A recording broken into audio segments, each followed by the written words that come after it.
Tradizzjoni ħajja u li tibqa' tiġġedded. Id-berik tal-figolli u l-bajt tal-ajt hija tradizzjoni li tmur lura snin twal u li fiż-Żejtun u numru ta' lokalitajiet Maltin u Awċin oħra baqgħet tiġi ċelebrata u mfittxija min-nies.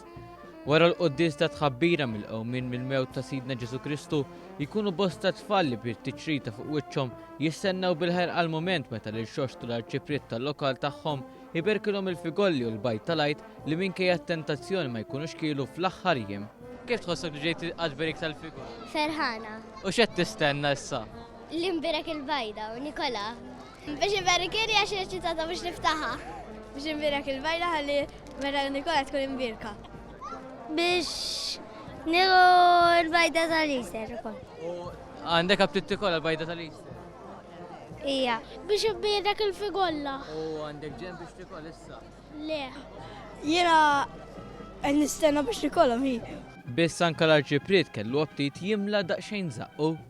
Issa berikna, berikna, issa nibdew mela.